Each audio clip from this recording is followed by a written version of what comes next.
Les 150 passagers du MV Ondius vont-ils bien débarquer ce week-end à Tenerife, dans l'archipel espagnol des Canaries, pour une évacuation prévue lundi? Après un flottement de plusieurs jours et le refus du Cap-Vert, Madrid a accepté d'accueillir le bateau de croisière touché par un foyer d'hantavirus. Mais on n'est sans doute pas à l'abri de nouveaux rebondissements, car à ce stade, les autorités locales, elles, refusent. On va y revenir.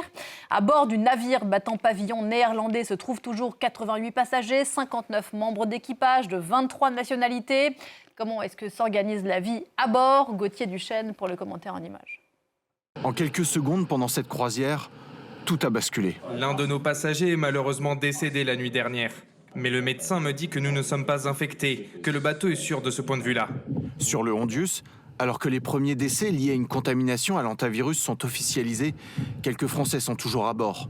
L'un d'eux raconte comment il vit cette situation exceptionnelle. On n'est pas du tout enfermé, on est conseillé de rester dans nos cabines autant que faire se peut, mais si on sort de nos cabines, on met des masques et on peut se retrouver dans les salles communes à condition de ne pas faire des grands rassemblements. Cet Américain qui avait exprimé sa détresse sur les réseaux sociaux poste maintenant des photos où il explique aller mieux. Ce passager a lui quitté le Ondius. Il raconte les conditions à bord alors que le virus frappait déjà. Les gens qui étaient infectés auraient dû être confinés, mais tout le monde était ensemble, les repas étaient ensemble et les activités de groupe continuaient. Est-ce la fin du cauchemar pour les passagers? Après avoir été bloqués au large du Cap-Vert, ils font route vers Tenerife. Sur place, un dispositif d'évaluation sanitaire et de rapatriement sera mis en place. Voilà, si l'évacuation a effectivement lieu à Tenerife, elle se fera dans des conditions sanitaires extrêmement strictes. Il faut isoler ceux qui ont été en contact avec le virus, qui a déjà fait 3 morts, et protéger bien sûr les populations locales.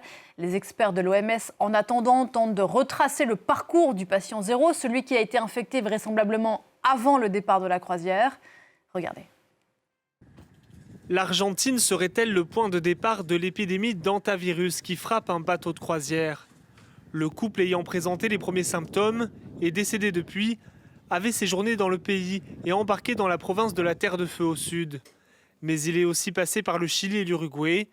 Une chose est sûre selon l'OMS, les premières personnes contaminées l'ont été avant d'embarquer.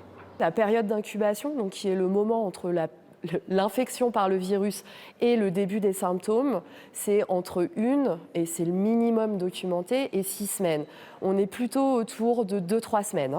Donc le monsieur qui était sur le bateau, qui a embarqué le 1er avril et qui a commencé à être malade le 6 avril, n'a pas pu s'infecter sur le bateau ou sur une des îles.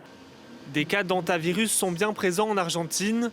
101 ont été détectés sur un an, presque 2 fois plus que l'année précédente. Mais aucun n'a été déclaré dans la province de la Terre de Feu. Les cas se concentrent au nord du pays et peuvent être foudroyants. Près de la capitale Buenos Aires, ce couple a perdu son fils de 14 ans. Il n'avait pas été diagnostiqué. Ils ont dit à son père que cela pouvait être la dengue, car cette maladie présente des symptômes similaires, mais les signes étaient différents. Ils ne savaient pas exactement de quoi il s'agissait, et personne ne nous a jamais donné d'explication précise sur ce dont il souffrait. La souche de l'hantavirus détectée sur le bateau se transmet d'humain à humain, mais en Argentine, les spécialistes relativisent. Ils rappellent que les cas détectés sont isolés et qu'il n'y a pour le moment pas de foyer à proprement parler. Voilà, en attendant aux Canaries, on ne veut pas de ces passagers. Madrid a imposé aux Canaries, à Tenerife, d'accueillir ce bateau et reste très ferme. Écoutez, David à Madrid. Il y a d'abord eu le président des Canaries, Fernando Clavijo, qui a annoncé qu'il était contre l'arrivée du bateau sur l'archipel. « Je ferai tout ce qui est possible pour que ce navire n'accoste pas aux Canaries », a-t-il dit hier. Il réclame une réunion avec le Premier ministre espagnol Pedro Sánchez et se plaint de ne pas avoir été tenu informé des décisions des autorités espagnoles.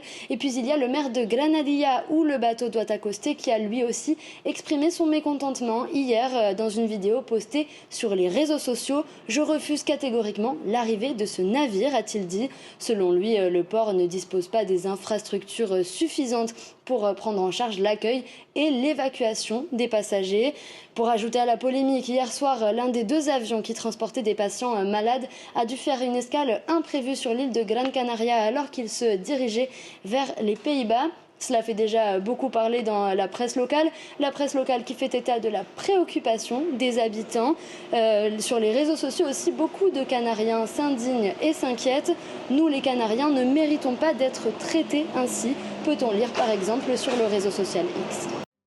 Voilà, et on apprend qu'un avion de rapatriement pour des passagers évacués de la croisière vient d'atterrir à Amsterdam, aux Pays-Bas. Voilà ce que l'on pouvait dire à cette heure sur cette croisière qui ne s'amuse plus du tout au large donc des Canaries.